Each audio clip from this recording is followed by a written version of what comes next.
To first start off the installation, what we're going to do is first bolt on the new grill. Once you guys go ahead and bolt on the new grill, go ahead and apply the Raptor lights like so. After you've done that, we're going to go ahead and connect the harness to the Raptor lights. It's fairly easy. It should make a clicking sound. After we do that, we're going to go ahead and run the wire through the hole into this fuse box right here. To get it through this fuse box, all you guys are going to do is remove the 3 wires where I just placed my hand over it, and it should come through.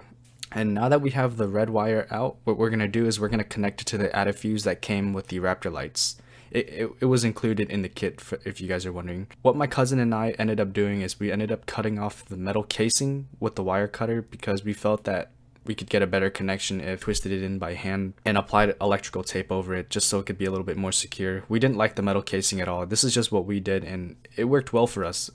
This is what we did on my Tacoma as well. After you guys go ahead and cut off the metal casing, you're going to twist the wires in like so. It is fairly simple to do. Just make sure that the connection is very tight and won't fall apart. After we go ahead and do that, we're going to go ahead and slide the clear casing over it, then proceed to apply electrical tape over it so that it doesn't get loose or anything. So now that we have the ground wire, we're going to go ahead and connect it to the ground. What my cousin and I ended up doing is we ended up just putting it right there. It works just fine right there as well. So when it comes to plugging into the fuse box, you guys do have 2 options on how you guys want to wire up these Raptor lights. Where my finger is placed on the fuse, this is where my cousin ended up hooking his in. For this fuse spot right here, this is for when you turn on your low beams, this is when the Raptor lights will turn on. So for those that are interested in having their Raptor lights turn on whenever your low beams are on or when your headlights are on, this is the best option for you.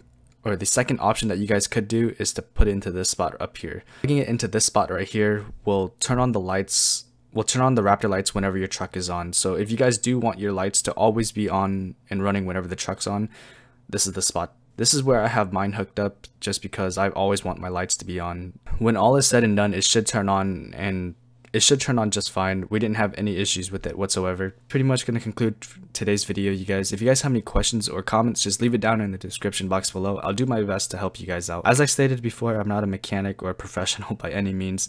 I just wanted to show you guys what we did and what worked for us. And hopefully this helps you guys as well. I do also have a special video coming in the near future. I'm not entirely too sure when it's going to be out yet. I did order a new exhaust system for my truck, however there were a few parts missing, so I had to send the exhaust that was missing a few parts back, and now I have to wait for them to send me another one. Hopefully it won't take too long.